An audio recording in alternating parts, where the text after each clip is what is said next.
Bakın bu köftenin içerisinde ekmek yok, yumurta yok, soğan yok, sarımsak yok, baharat yok. Ona rağmen iddia ediyorum bu köfte bugüne kadar yediğiniz en lezzetli köftelerden biri olmaya aday. Bu köftenin lezzeti baharatlardan değil, kullandığım etten ve uyguladığım yöntemden geliyor. Bu tarifte 1,5 kilo köfte yapmak için yaklaşık 750 gram dana sokum ve kemiklerini çıkartıp aldıktan sonra 750 gram pirzola kullanıyoruz. Pirzola'nın kemikleri çıktıktan sonraki ağırlığı 750 gram olacak. Yani ilk püf noktası kuzu pirzola. Pirzola pahalı bir et mi? Evet. Ama bu tariften pirzolayı çıkartırsanız olmaz. Pirzolasız yine köfte yaparsınız ama bu köfteyi yapamazsınız. Köftenin yağını, yumuşaklığını ve karakterini, dokusunu pirzola veriyor. Dolayısıyla bu ucuz, her gün yapılacak bir tarif değil. 40 yılda bir kendinizi şımartmak istediğinizde ya da aklını almak istediğiniz bir misafir geleceği zaman yapmanız gereken bir tarif. Ayrıca %100 karnivor bir tarif. Karnivor beslenirken abur cubura, saçma sapan şeylere para ödemediğimiz için böyle arada sırada kendimizi şımartabiliriz diye düşünüyorum. Malzemeler çok basit. Ekranda görüyorsunuz. Şimdi gelin hızlıca tarife geçelim.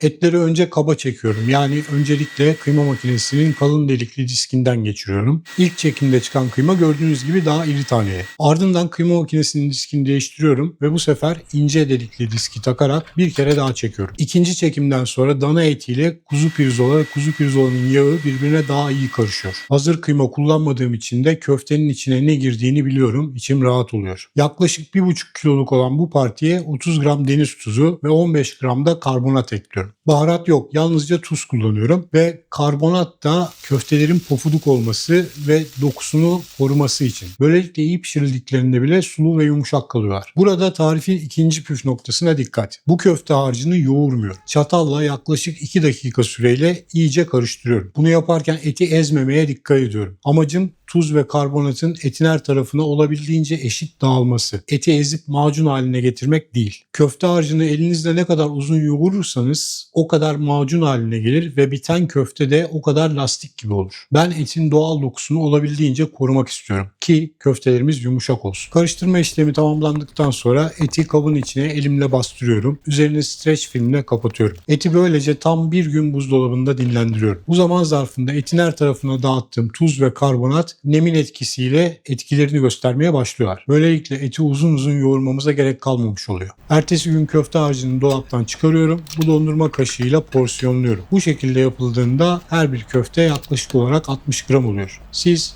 ebadını dilediğiniz şekilde ayarlayabilirsiniz. Ama tarif açısından önemli olan husus köftelerin kalınlığının yaklaşık 1 santim olması. Onu da nasıl ayarlayacağınızı birazdan göstereceğim. Ardından bu parçaları ıslattığım ellerimle şöyle bir yuvarlıyorum. Arkasından ıslatılmış yağlı kağıdın üzerine koyuyorum ve yaklaşık 1 santim girintisi olan bu tabağı üzerine bastırıyorum. Tabağın üzerine bastırdığınızda bütün köfteler yaklaşık olarak aynı ağırlıkta, aynı şekilde ve aynı kalınlıkta oluyorlar. Aynı kalınlıkta olmaları demek de köftelerin, burgerlerin aynı sürede pişecekleri anlamına geliyor. Bu aşamada burger köftelerini hemen pişirebilir ya da dondurmak için buzluğa kaldırabilirsiniz. Pişirmek için ben döküm tava kullanıyorum. Tavayı az miktarda don yağı ile yağlıyorum ve orta yüksek ateşte kızmaya bırakıyorum. 3-5 dakika sonra tavadan artık hafif hafif duman tütmeye başladığında köfteleri tavaya birer birer alıyorum. Tavanın kızgın olması önemli çünkü köftelerin dışında bir kabuk oluşturmak istiyoruz. Ki yapışmasınlar, içleri sulu kalsın. İlk köfteyi tavaya koyar koymaz 4-5 saniye kadar tavanın içerisinde gezdiriyorum. Bu ilk hareket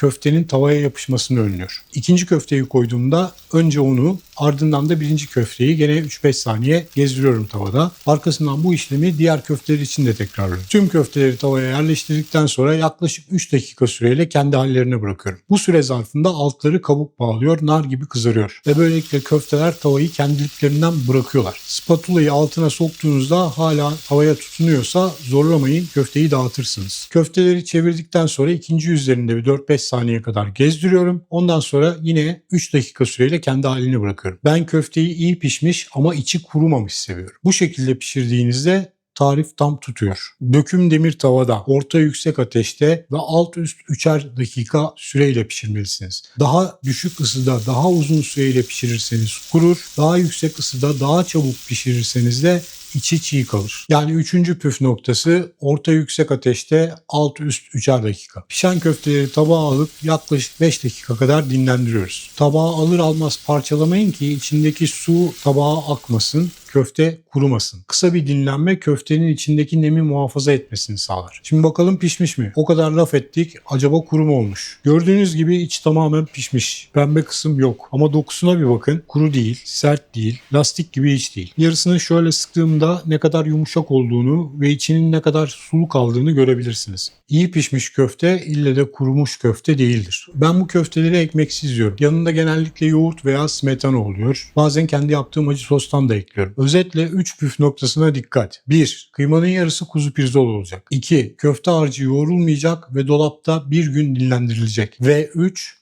Orta yüksek ateşte iyi kızdırılmış döküm tavada alt üst 3'er dakika pişirilecek. Fiyatlı mı? Evet. Değer mi? Deneyin, anlarsınız.